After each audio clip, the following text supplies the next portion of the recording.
queridos amigos, queridas amigas, que o Senhor nos abençoe, que os bons espíritos nos envolvam nas bênçãos do alto, simbolizando e representando Jesus e nos envolvendo no clima espiritual da paz, da saúde e da harmonia necessária para penetrarmos nas reflexões da sua e nossa abençoada doutrina que emana do seu Evangelho. Na obra O Livro dos Espíritos, há uma questão que é muito batida, muito conhecida, muito revisitada. Volta e meia, e aqueles que são espíritas aqui a conhecem de memória. Se há uma questão que ela é citada, ela é ventilada e ela é mencionada nas palestras, é essa questão. Das 1019 perguntas e respostas que se encontram em O Livro dos Espíritos, essa é a mais popular de todas, é a que já mereceu inúmeras análises, menções, e é difícil encontrarmos um espírita, ainda que não estude muito, que não a conheça, pelo menos de citação.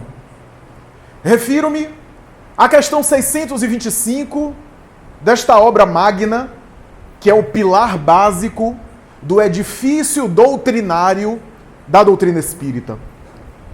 A questão 625 é muito conhecida na pergunta e na resposta, até porque a resposta é a mais econômica e curta de toda a obra, é a mais sintética. Qual é o tipo, perguntou Allan Kardec, que Deus ofereceu ao homem para servir-lhe de guia e de modelo? E na maioria das traduções, a resposta é Jesus. Em algumas outras tem vede Jesus. Em pouquíssimas encontramos a tradução observai Jesus. Que o seja é a pergunta e a resposta filosófica mais curta que se encontra em toda a filosofia espírita e poderíamos dizer até da tradição da filosofia espiritualista e das filosofias dos sistemas filosóficos ao longo das épocas. Mas embora a questão e a pergunta sejam conhecidas, nem sempre a gente atenta, primeiro, para o contexto onde ela foi formulada, no meio do raciocínio que Kardec estava fazendo, no contexto do livro, naquele momento em que Kardec formulou, estava dentro de um assunto maior, e menos ainda, nem sempre meditamos na nota que Allan Kardec escreve em cima dessa questão. E essa nota é de suma importância para entendermos Jesus no enfoque do nosso tema.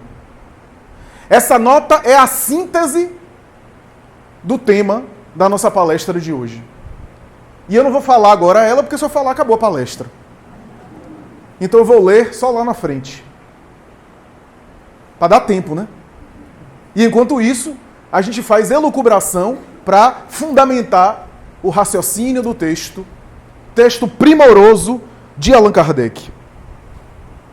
A abordagem que Allan Kardec dá nessa nota, que não era a resposta dos espíritos, mas era comentário dele, é uma abordagem resumida, mas é a partir dessa nota de Kardec e dessa pergunta e resposta dos espíritos que é o germe, a semente do livro O Evangelho, segundo o Espiritismo, era germinada. É a partir dessa pergunta, dessa resposta e, sobretudo, do comentário de Kardec, é que pela primeira vez o enfoque que se dava a Jesus era um enfoque amplo, original e especial, condizente com a sua proposta. Até aquele momento, os labirintos da teologia levaram a humanidade à compreensão de um Jesus muito estranho, incongruente, feito de um raciocínio todo emaranhado dos teólogos para sustentar conceitos que nem sempre são sustentáveis. E de outro lado, a ignorância popular, o ceticismo e a descrença religiosa e a resistência à espiritualidade fizeram com que a humanidade desenhasse um Jesus contaminado pelas paixões da própria humanidade, controverso e paradoxal, incongruente até, fazendo dele um tipo humano comum. E para além disso, os pensadores que se debruçaram sobre o tema sem material suficiente na época, entenderam a proposta dele como sendo uma proposta mitológica em que, na verdade, nada daquilo existiu. Ao lado disso, nós temos também, conforme grandes autores da psicanálise a partir de Freud e os seus discípulos, chegando a declarar que Jesus foi o grande castrador da humanidade, porque de alguma forma a sua mensagem estava contrária à libido freudiana, possibilitando recalques às criaturas e impedindo as criaturas de serem felizes. É assim que, ao longo dos tempos, a humanidade, sem compreender a sua proposta, tem dado enfoques muito particulares a Jesus, à sua mensagem, à sua doutrina e os seus ensinamentos. A verdade é que o comentário que Kardec faz, que é a semente do Evangelho segundo o Espiritismo, é o começo de uma nova compreensão a respeito de Jesus. É o começo de uma compreensão especial e distinta, que em vez de distorcê-la, a eleva, torna Jesus ainda mais admirável do que apenas uma personagem histórica que passou, e o torna ainda mais admirável porque também o tira da condição de mito, a condição de um Deus que se fez homem, conforme a teologia medieval, e ao mesmo tempo coloca Jesus em uma situação que preenche as grandes lacunas que a humanidade sempre teve dificuldade de encaixar para entender os ditos dele e a sua própria pessoa, a sua própria personagem, a sua personalidade. É por essa razão que esse comentário de Kardec é essencial para entendermos o tema de hoje. Porque Jesus, o chamado Cristo, ou Jesus de Nazaré, é uma pessoa cujos dados da época e cujas informações que temos sobre ele não são precisas, não são claras. E o que é interessante, é a personalidade mais biografada e mais comentada do mundo. O segundo lugar, quase com a metade em relação a ele, Napoleão Bonaparte.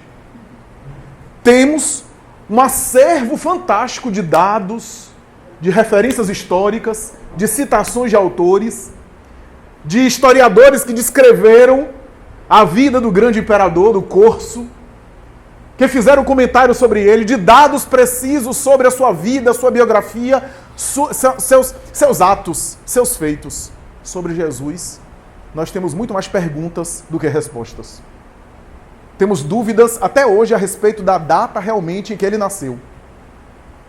Porque o registro histórico do ano zero não parece ter sido o ano do nascimento dele. Alguns dizem que ele nasceu um ano antes e outros falam 4 anos antes. Portanto, ele nasceu 4 anos antes de Cristo. Vai entender. A verdade é que não se sabe muita coisa sobre ele. Há muitas dúvidas sobre a sua pessoa. O que fez com que alguns autores tentassem estabelecer, especialmente historiadores, que Jesus foi um mito construído pela mentalidade cultural e popular da antiga Palestina de há 2000 anos, do judaísmo na época, que esperava a chegada de um Messias que, de alguma forma, melhorasse a vida e a condição de vida do povo israelita, dos povos semíticos, especialmente do hebreu, porquanto estavam subjugados agora pelo Império Romano e antes pela Babilônia, pelo cativeiro do Egito, vítima de várias escravidões, É natural que os judeus esperassem um redentor, um salvador, um herói, e alguns historiadores chegaram à conclusão, pensaram, que Jesus foi um mito criado para consolar uma espécie de folclore popular que foi estabelecido pela tradição e passado mais tarde, geração após geração. Hoje, essa tese está totalmente superada. É difícil encontrar, eu pessoalmente não conheço, um historiador sério, um estudioso sério hoje, que duvida que Jesus realmente existiu. Essa tese está totalmente superada. Já esteve em moda. Não apenas pelos manuscritos do Mar Morto, que foram uma das provas, porque aqueles escritos em coopta e em grego koiné, grego antigo, que os próprios estudiosos do grego tiveram dificuldade de traduzir para o grego atual.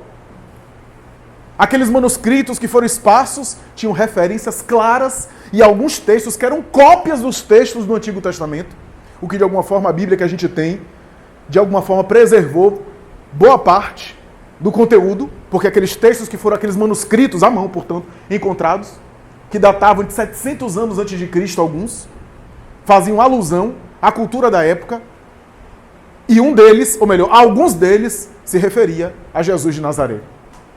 Não apenas essa prova histórica dos manuscritos de Qumran, achados em 1946, e cuja tradução demorou mais de 20 anos. Alguns manuscritos ainda estão sendo traduzidos. Mas não apenas isso, mas pelos próprios evangelhos, que em épocas recuadas foram motivo de suspeita, e obras consideradas suspeita do ponto de vista da documentação histórica.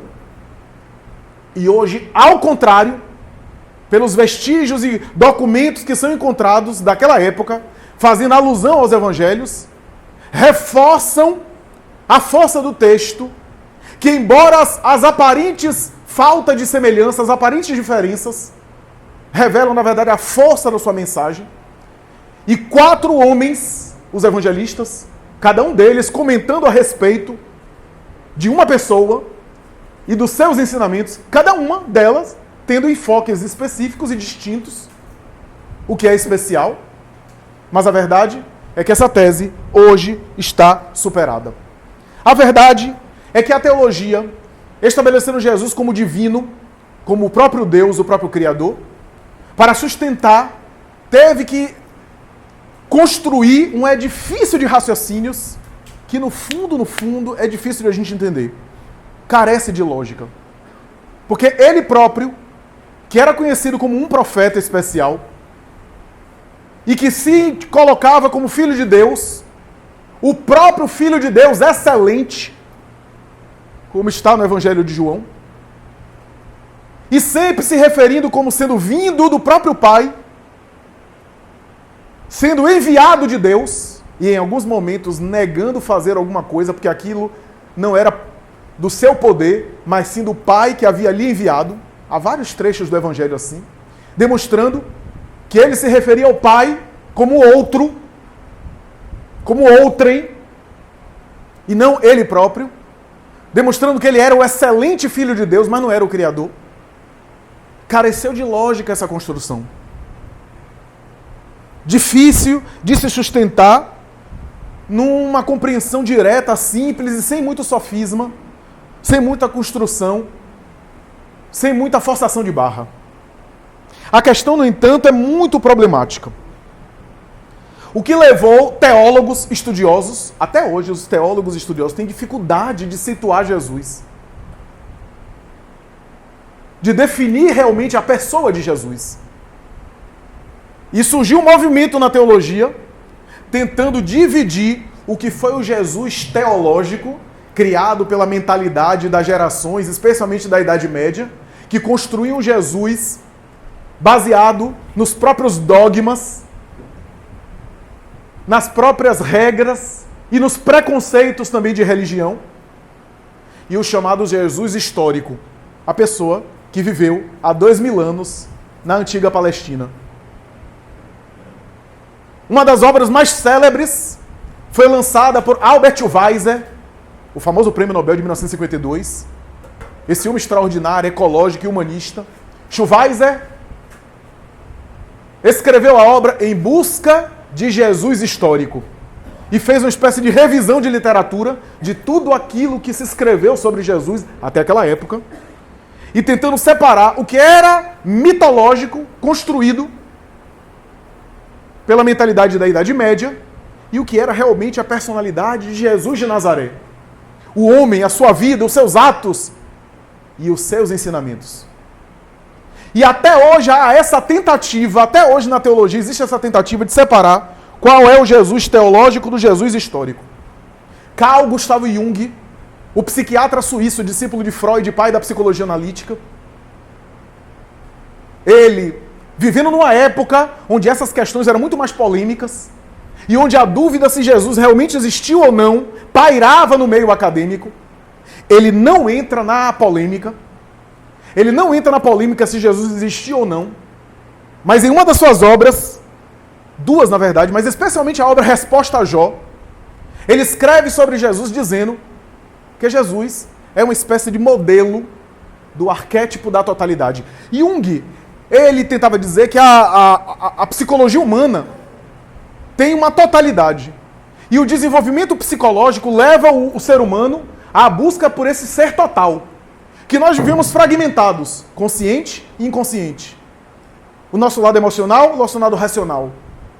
O nosso lado sensível e o nosso lado pragmático, objetivo, concreto. Que a gente vive em polaridades psíquicas. E o grande motivo do desenvolvimento da personalidade, o amadurecimento psíquico, é a união, a fusão, a integração dessas polaridades. Aquelas que estão na consciência e aquelas que a gente não tem acesso ainda, que estão no inconsciente. Essa integração total seria um modelo de saúde psíquica, de equilíbrio, de harmonia, que ele simbolizava no símbolo do Tao, o Yi e o Yang. Esses símbolos, essas dualidades, essa fusão do ego com o eu interior, com o eu profundo, com o eu total que eu sou. E essa fusão ele chamava de self, a totalidade psíquica, o total.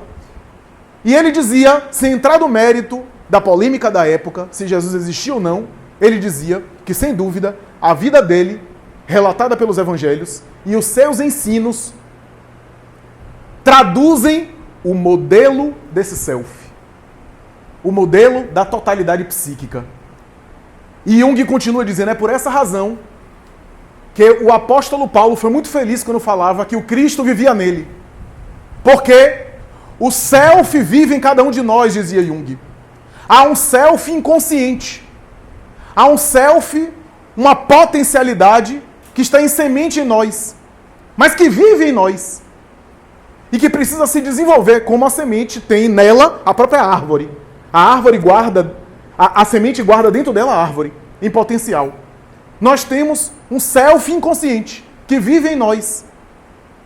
E Jesus Cristo, a pessoa dele, narrada pelos evangelhos, é esse modelo de self que existe dentro da gente. Ele, portanto, é um modelo de arquétipo, o modelo perfeito. Mais tarde ele fala de Gandhi, diz que Gandhi também é um modelo de saúde psíquica, mas volta depois a Jesus em resposta a Jó, dizendo que, a despeito de qualquer polêmica, Jesus parece ter sido uma pessoa extremamente luminosa. A expressão luminoso vem do teólogo alemão Rudolf Otto, que no século XIX, em um dos seus livros sobre o sagrado, estabeleceu a ideia de numen. Numen significa característica transcendental, qualidade daquilo que é transcendente, daquilo que é espiritual. E Jung pegou essa expressão, luminosa e numen, para dizer que quando eu tenho uma experiência que desabrocha o meu lado espiritual, o meu caráter, a minha natureza espiritual, o meu lado mais transcendente, eu tive uma experiência luminosa.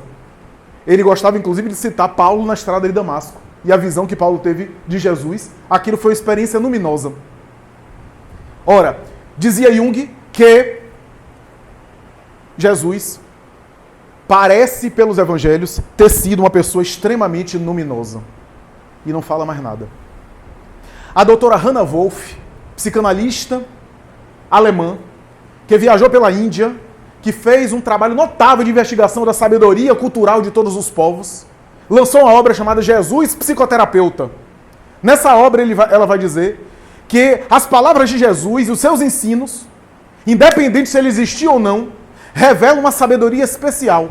e com coisas simples, com elementos simples da natureza, ele falava de realidades psíquicas da mente. Numa época difícil de falar de coisas abstratas. Jesus conseguia traduzir coisas muito difíceis do mundo mental, utilizando grão de mostarda, talento, moedas comerciais da época, rede de pescar, peixe, semente, elementos da agricultura e assim por diante. E Hannah Wolff vai dizer que ele parece ser o terapeuta por excelência. Porque ele nunca impunha, nunca obrigava a pessoa a fazer determinada coisa. Ele sempre questionava e levava a pessoa à reflexão para que a pessoa pudesse descobrir a sua resposta. Porque toda vez que a gente descobre as respostas vindo dentro da gente, aquilo tem um caráter muito mais de verdade do que a gente receber um conselho de fora. E ele sabia disso. Por isso ele estimulava as pessoas a despertarem. Por isso seus diálogos são tão impressionantes nesse sentido.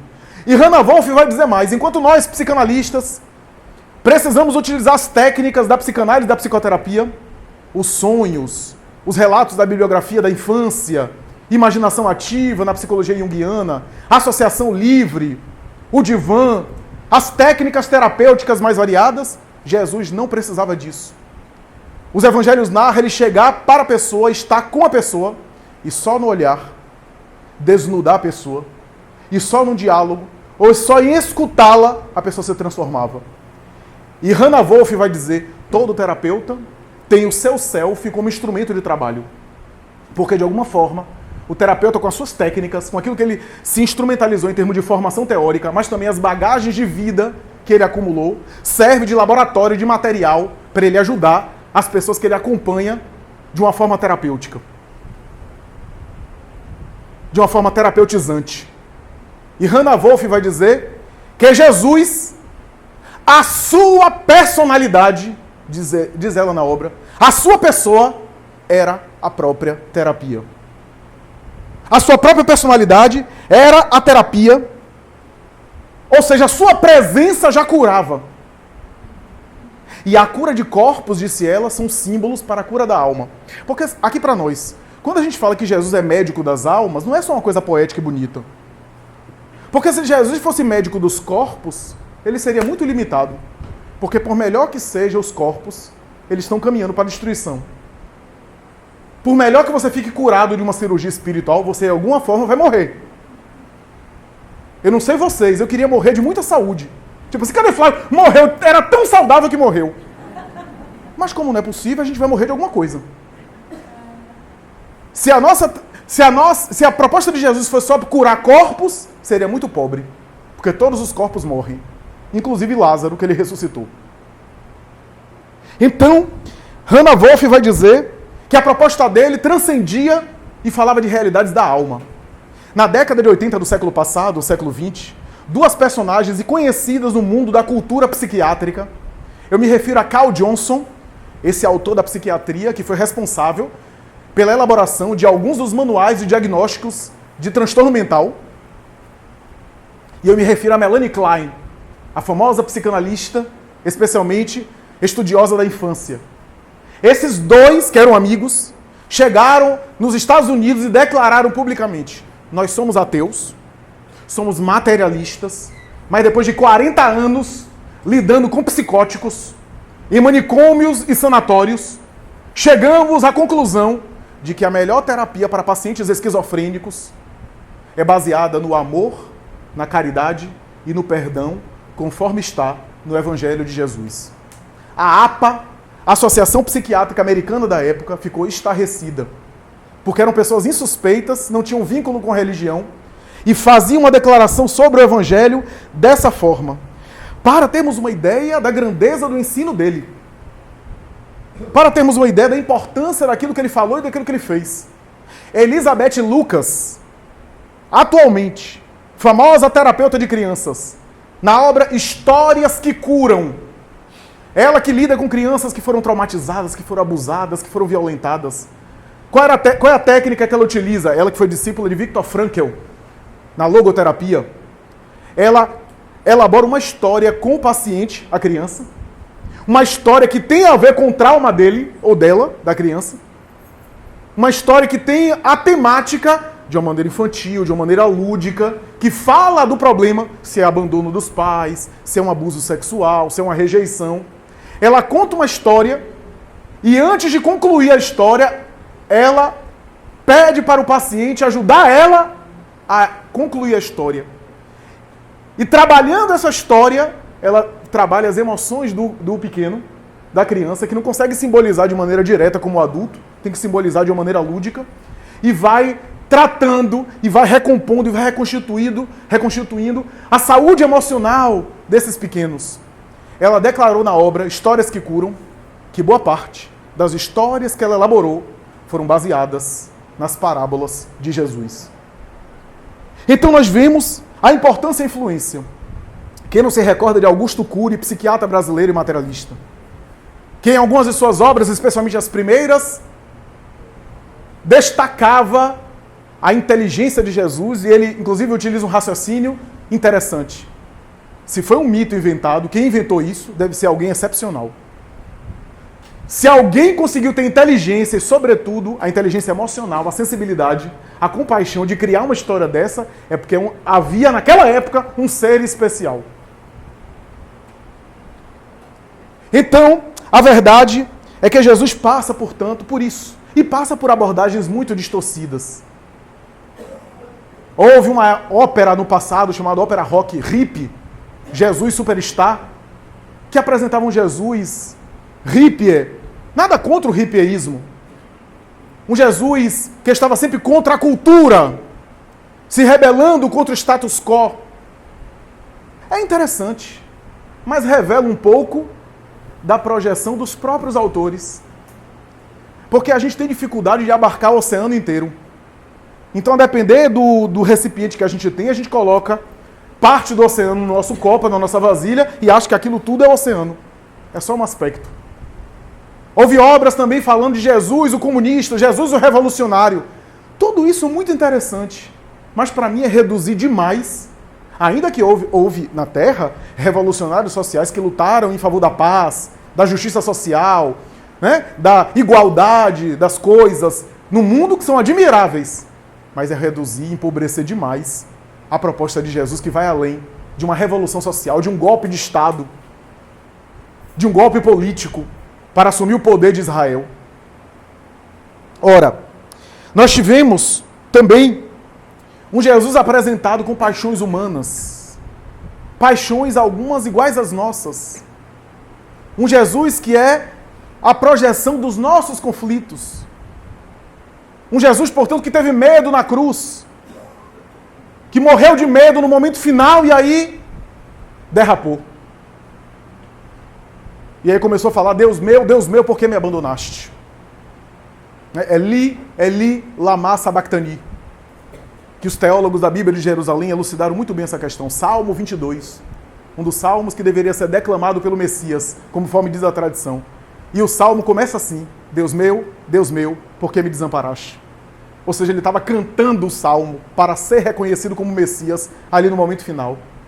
Porque senão é fazer dele um tipo pior do que muitos mártires. Um tipo muito mais humano do que muitos mártires conhecidos na história. Que fraquejou, que teve medo, que achou que Deus o abandonou no momento final. Depois de tudo que ele passou, é aí que ele vai achar? Deveria ser antes, então. Antes de todo o suplício. Mas são as nossas paixões que colocam em Jesus os nossos conflitos. Então ele teve um relacionamento com Maria de Madalena e ficou às escondidas, na surdina. É essa história que é contada. Nada contra. Não seria nada proibido e nada antiético ele ter um vínculo amoroso conjugal. Com 30 anos, já estava um pouco passado para a cultura da época. Porque as pessoas se casavam com 15 e 16 anos. Quando chegava essa época, dedicava-se, portanto, à religião e ao templo. E ele próprio assumiu a postura de profeta. E se ele é um tipo que manteve uma relação com Maria Madalena às escondidas, é um tipo pior do que nós. Que não confessa os vínculos amorosos que tem, que não assume publicamente num casamento, por exemplo. Então vejamos que são as paixões humanas reduzindo a grandeza dele aos nossos limites, às nossas pequenezes. O Espiritismo tem uma abordagem excepcional. A Allan Kardec, no Espiritismo, nesse item 625 vai abordar. Mas antes do 625, no próprio capítulo que surge essa pergunta, essa resposta, deixa eu contextualizar aqui. Kardec estava falando da lei divina, da lei de Deus, estava estabelecendo as bases da lei de Deus, e estava dizendo que Deus se revela através das suas leis. Então o tema do capítulo Lei Divina é também o tema de Deus e da revelação da sua lei. Tanto é que antes da 625, a gente tem o item 621, que é um item famoso. Onde está escrita a lei de Deus? Os Espíritos respondem, na consciência. Aí as seguintes. Se Deus revela a sua lei na consciência, para que a necessidade dos missionários?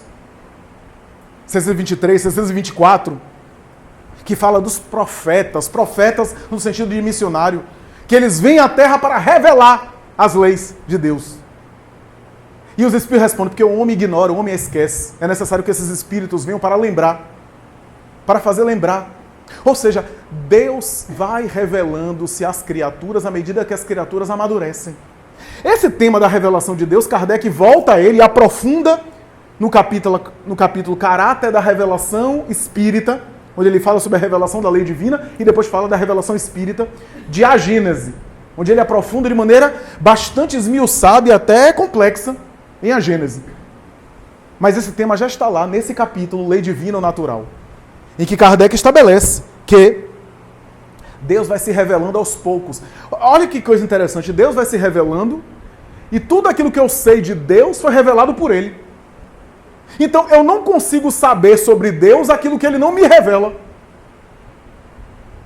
O que significa dizer que talvez Deus não se revele de todo. Você vai dizer, mas e o Espírito perfeito? Mas o Espírito perfeito não é criador, é criatura. E se não é criador, é criatura, continua se revelando, ou melhor, descobrindo aspectos de Deus. Porque por mais que seja perfeito, não dá para comparar criatura com criador. Se o Espírito puro descobrisse tudo de Deus e do universo, seria outro Deus. Se igualaria ao próprio Criador.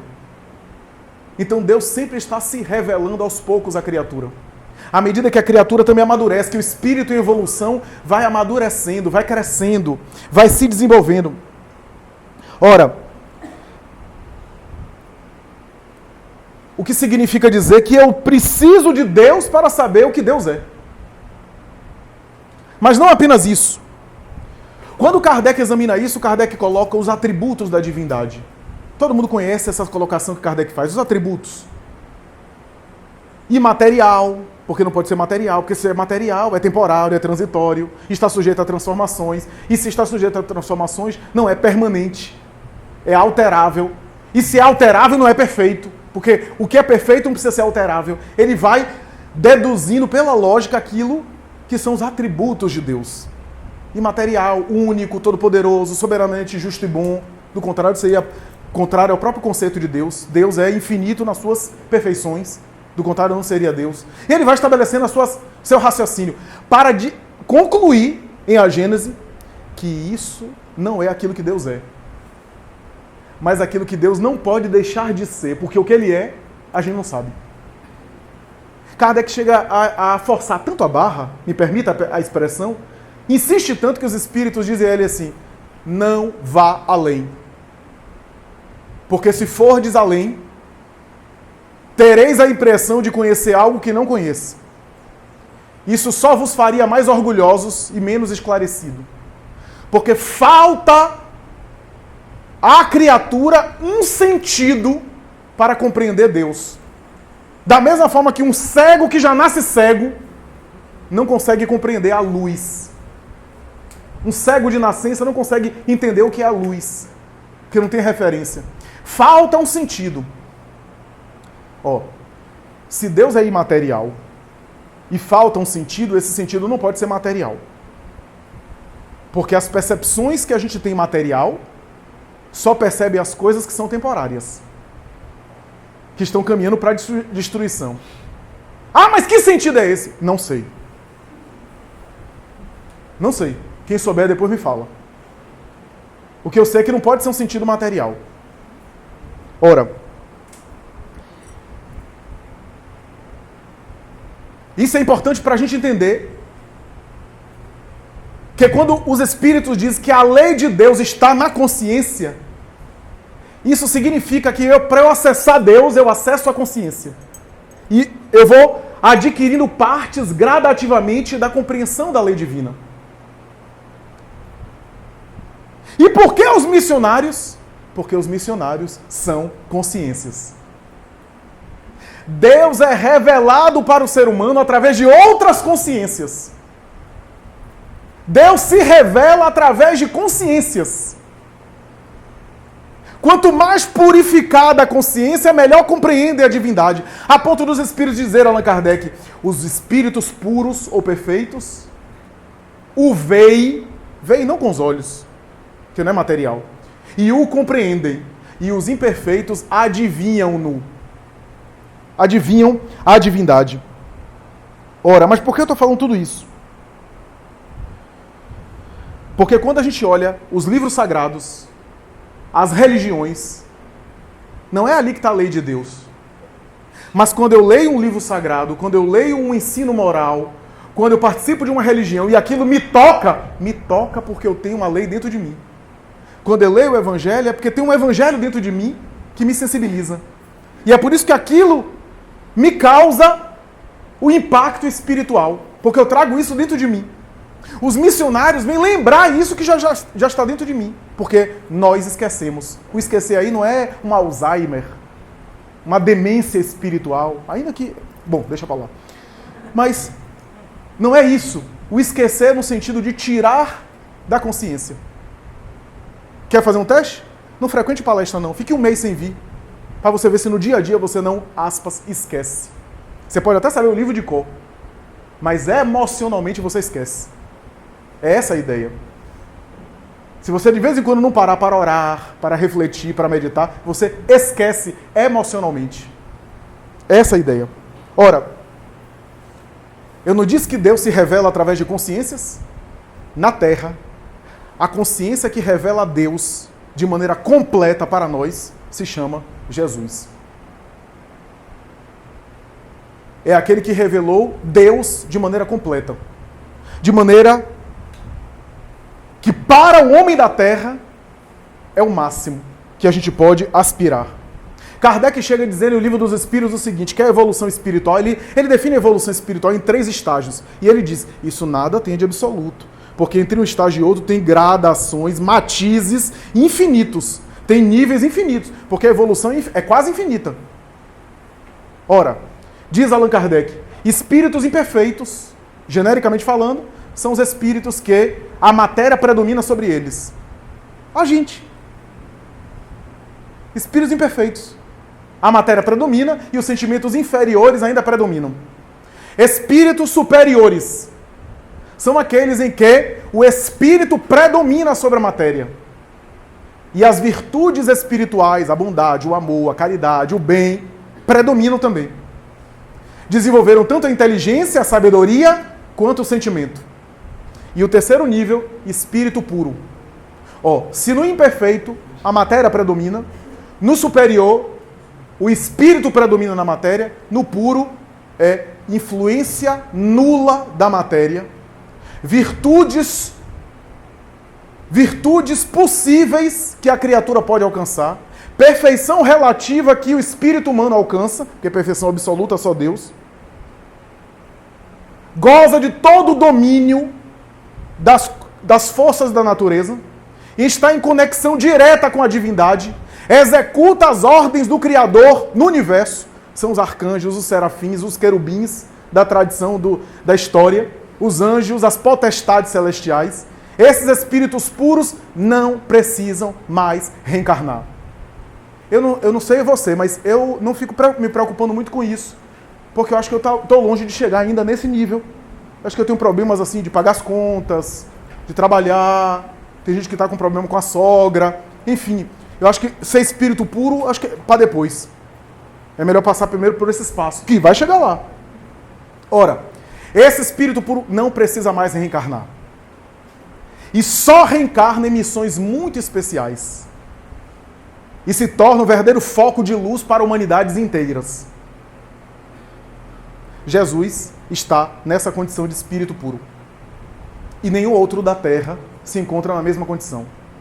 Kardec chega a chamá-lo do espírito puro por excelência. E graças a um texto que está na Revista Espírita sobre os Cristos, alguns autores se dividem, espíritas, dizendo o seguinte: o espírito puro é o Cristo. Ou seja, todos os Cristos são espíritos puros e quando o espírito se torna puro, se torna Cristo.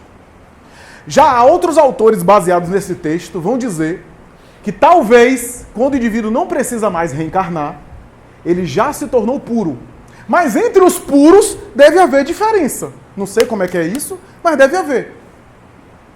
Porque há os coordenadores de galáxias e os coordenadores de planeta. Os arquitetos de sistemas e de constelações têm responsabilidades maiores do que o de um planeta. Mas isso é muito difícil de agir porque a gente não tem parâmetro. É melhor a gente nem entrar por aí. Mas deve haver uma diferença. E alguns autores dizem, é provável que o espírito, quando não deixa de reencarnar, se tornou puro. Mas daí começa uma nova fase, de ele se tornar Cristo. Evoluindo no mundo espiritual. Olha, é demais pra gente, viu? Por que eu estou falando isso? Porque há uma mensagem de Lamennais, na Revista Espírita, se não me engano Lamennais ou São Luís, que ele diz assim: os Cristos são espíritos que já se tornaram infalíveis, mesmo quando estão no corpo. Não estão mais sujeitos a falhas. Falhas aqui, falhas morais. Não estão sujeitos mais a falhas. Se tornaram infalíveis. O Espírito Emmanuel, na obra Caminho da Luz, vai dizer que, segundo o que ele sabe, Emmanuel é ótimo, né? Segundo o que sabe, o que as tradições do mundo espiritual, dando a entender que ele não tem acesso direito, que ele ouviu falar, que espíritos de hierarquia maior do que ele comunicaram a ele isso, e que ele ficou sabendo, que as tradições do mundo espiritual dizem que há uma comunidade de espíritos crísticos. E essa comunidade, Jesus faz parte dela. Eu imagino como deve ser a discussão. Aliás, não imagino. Primeiro que deve ser muito problema, porque comandar comunidades, eles devem ter mais problemas do que a gente. Mas Emmanuel descreve essa comunidade até onde ele sabe, e ele diz: o espírito conhecido na Terra como Jesus já era um Cristo quando o planeta Terra era ainda um pedaço que se desprendia do Sol e que estava se resfriando ao longo dos milênios. E quando o planeta começa a oferecer as primeiras formas de vida, ele, esse espírito, dessa equipe, foi designado por Deus, não sei como é que é isso, essa comunicação com Deus, foi designado por Deus para coordenar esse planeta. E ele começou com a sua equipe de engenheiros a elaborar na Terra primitiva os primeiros coacervados, os primeiros aminoácidos, os primeiros protoplasmas, que seriam as vidas iniciais que gerariam mais tarde as formas de vidas mais complexas. Há 4,8 bilhões de anos atrás, quando a Terra estava se formando, ele já era espírito puro. Minha gente, muita gente daqui, inclusive eu, se recuar nas últimas 3 encarnações, vai se ver na Idade Média matando. Não precisa nem ir na Idade Média. Revolução Francesa, século XVIII. Guilhotinando gente. Se a gente recuar, eu só boto as últimas 3 encarnações, porque mais é ficar surtado. Se você recuar há 100 anos o que você era, você vai ficar deprimido. Há 4,8 bilhões de anos, Jesus já era um Cristo. Então não venha me dizer que você pode entender Jesus como sendo um tipo humano normal, convencional. E é por isso que eu estou dizendo que o Espiritismo eleva ele. Porque ele não era apenas o barbudo nazareno da Palestina. Ele era muito mais do que aquilo. Como nós somos muito mais do que essa identidade aqui. O espírito que a gente é por dentro é muito mais do que o CPF. Ele era muito mais do que aquela pessoa. Aquele Galileu. Então, o norte-americano Joseph Campbell, mitólogo americano, ele tem uma obra fantástica sobre o herói. Eu já falei isso aqui. A tradição do herói. Ele percebeu que em toda a cultura da Terra existe sempre um conto e um mito do herói. O mito do herói. O herói que vem lutar contra o mal. Daí os desenhos animados das crianças, né? O herói que luta contra o mal, que vence o mal. Essa ideia está presente no folclore popular de todas as tradições culturais. E Campbell vai dizer que isso é um fato, mas ele não sabia explicar na obra dele por quê. Emmanuel, a Caminho da Luz, vai dizer que a razão dessa tradição de um herói, esse folclore coletivo, esse arquétipo, se quisermos usar uma palavra mais sofisticada, esse tema universal e coletivo, está presente porque intuitivamente é a intuição inconsciente de Jesus. Esse herói que redime, esse Messias que salva, é porque a Terra tem o DNA do próprio Cristo. Porque por detrás de todos os processos espirituais ele está. Diz Emmanuel. Ele está laborando, ele está atuando. Ele está participando com a sua equipe grandiosa. É por essa razão que Joana de Ângeles, em uma das suas obras da série psicológica, vai dizer o seguinte: faltam parâmetros, faltam referências da psicologia e das ciências do comportamento para entender Jesus. Joana fala bonito, né? Eu vou falar de uma maneira mais assim, rasa, mais no meu estado humano. Joana quer dizer o seguinte: Jesus não cabe na psicologia. A psicologia dele não consegue ficar dentro da própria psicologia. Porque para eu entender a mente humana, eu preciso usar a mente. Usar a minha mente e outras mentes para entender a natureza humana. Mas a mente de um espírito desse está muito além da psicologia humana. Então a psicologia dele não cabe na psicologia terrena, na psicologia humana, na psicologia acadêmica. É isso que Joana quer dizer. Ele não cabe na psicologia. Divaldo Franco, certa vez, contou que quando ele estava acabando o livro Rumo às Estrelas, um livro que ele psicografou em espanhol, já tem a tradução em português, mas na época foi um livro todo psicografado em espanhol, com grandes vultos da Espanha e de língua hispânica do movimento espírita, várias pessoas, vários vultos importantes. E na hora do prefácio, quando ele estava culminando a obra, Joana diz: meu filho, não sou eu que irá psicografar.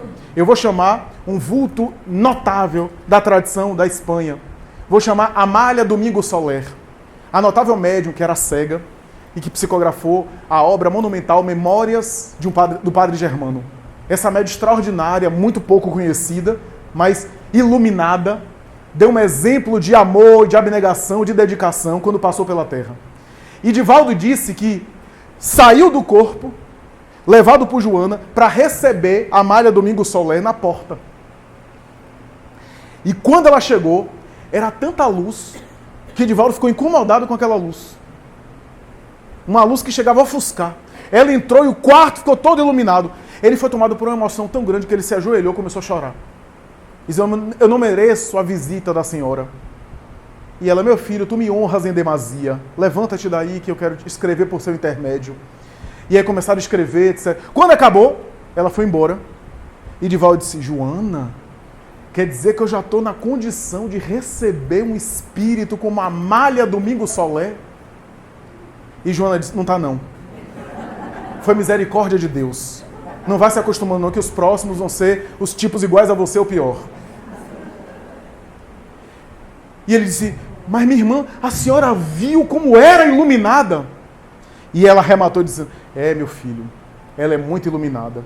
Mas deixa eu te dizer uma coisa, tanto ela quanto você, como eu, estamos muito distantes ainda de Jesus. A referência que os espíritos tratam a Jesus. Leon Denis, na obra Cristianismo e Espiritismo, vai dizer que o Espiritismo coloca Jesus como mais grandioso ainda. Porque se ele era Deus, conforme a teologia, é incongruente. Mas vamos admitir que é congruente, que é racional. Se Jesus era Deus, não há nada de meritório que ele fez. Não há nada de especial que ele fez. Porque é Deus, então é poderoso, é onipotente, é todo poderoso. Não fez mais do que a obrigação. Se é Deus, Deus é o Criador. Como é que vai comparar o Criador com a criatura? Mas sendo um espírito como nós, que passou pelo processo evolutivo e está numa condição que nós iremos chegar lá, ele se torna muito mais admirável aos nossos olhos. É o irmão mais velho que já percorreu as experiências que a gente vai percorrer. É o indivíduo que tem experiência no mercado para dar consultoria. A gente não contrata a gente para dar consultoria, gente? Porque tem não sei quantos anos no mercado. Jesus tem essa experiência. E o seu mérito está na transcendência da sua vida. Nem outra obra, Emmanuel vai dizer que a mente é um espelho. A mente do espírito é um espelho. Quanto mais evolui, mais reflete Deus. Daí, bem-aventurados os limpos de coração, porque verão a Deus. Se você limpa qualquer coisa, fica mais translúcida. Você limpa um vidro, por exemplo, você vê melhor, você enxerga melhor. E é interessante, porque limpar não é colocar, é tirar.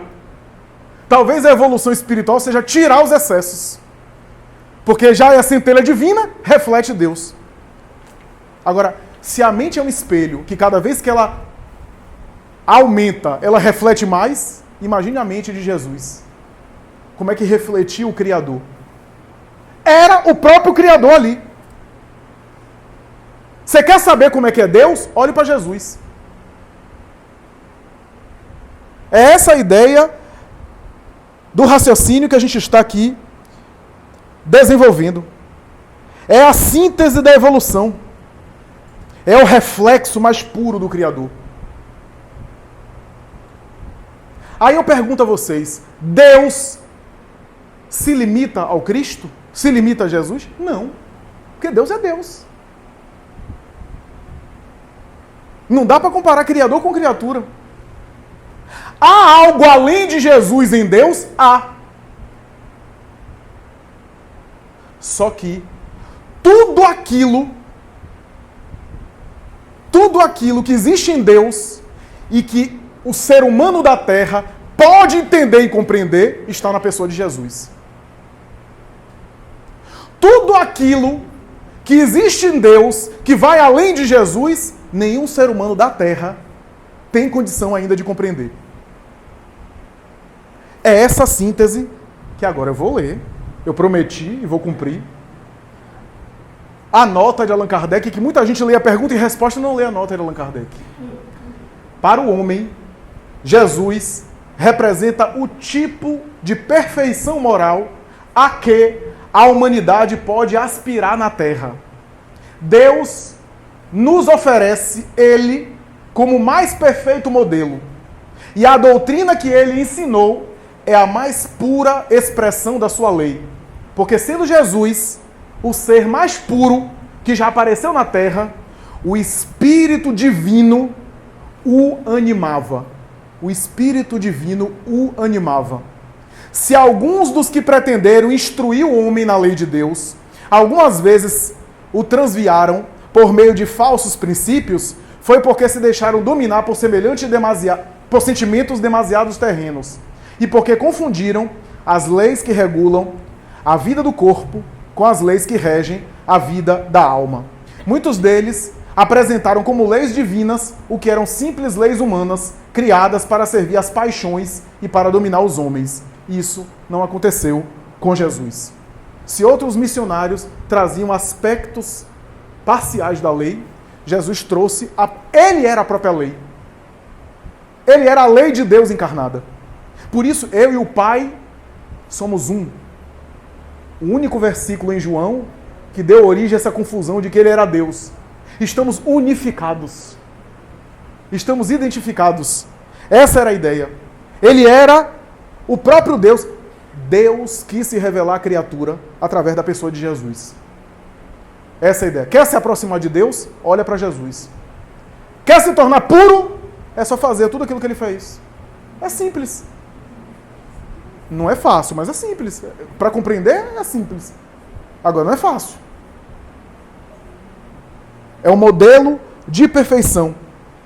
Eu já contei aqui que certa vez um professor meu da minha área me disse, nas técnicas, né, de psicoterapia e assim por diante, me disse, o terapeuta leva o indivíduo até onde ele já foi. Ele me dizia isso. A gente só consegue conduzir o indivíduo com verdade até onde a gente já conseguiu ir.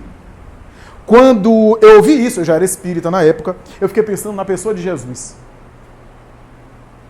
Na pessoa de Jesus.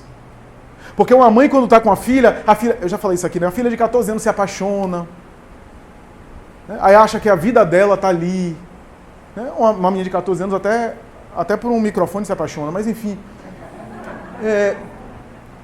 E aí a mãe que é experiente diz, menina, eu já passei por isso, já me apaixonei também, já tive 14 anos. Ouça sua mãe, a vida não é só isso. Né? Você ainda vai ter muitas experiências, etc. Vai orientar de alguma forma. O pai com o filho também. Agora imagine como é Jesus orientando. Você chega para Jesus e diz, eu estou com um filho problemático em casa. Jesus eu tive umas 10 bilhões de reencarnações que eu tive filhos problemáticos. Eu sei o que é que você está passando. Eu sei o que você está vivendo porque eu já passei por isso. Não é um modelo teórico e distante da humanidade. É um espírito que já viveu os infernos humanos. Que já viveu os demônios que a gente vive. Que já enfrentou as trevas que ainda existem em nós. Que realizou o processo evolutivo de tal forma que Emmanuel vai dizer, as estrelas e os planetas que ele reencarnou no processo evolutivo dele não existem mais. Já foram consumidos e já se transformaram em poeira das estrelas. Os planetas que ele habitou para reencarnar e para evoluir já não existem no universo. Então, a doutrina espírita, portanto, vê Jesus como esse reflexo do amor de Deus. E para concluir o nosso comentário, é necessário que quando você olhe, portanto, o Evangelho, você entenda que quando você está lendo o Evangelho, você não está lendo apenas mandamentos morais e regrinhas de conduta no dia a dia. Você está lendo um estilo de vida de um espírito que já chegou lá. E ao dizer, e sobretudo fazer, porque tudo aquilo que ele dizia ele fazia antes, para demonstrar, ele está transmitindo para nós como é que os anjos vivem. Os espíritos plenos vivem. Quando você lê o Evangelho, sempre tenha em mente que ali é alguém falando ao espírito. Se você ficar confuso e achar que ele está falando de alguma coisa material, é porque você não entendeu. Tudo! Zaqueu entra na cidade.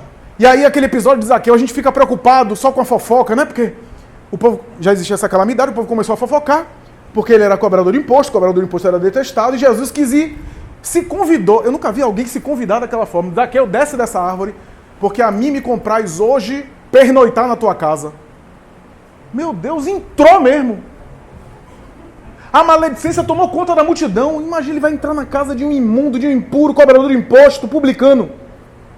E aí você fica lendo o texto só no aspecto material, e tem muitos aspectos espirituais. Zaqueu era baixinho. Ao subir na árvore, ele viu Jesus. Olha o símbolo. Para a gente ver Jesus, a gente tem que subir.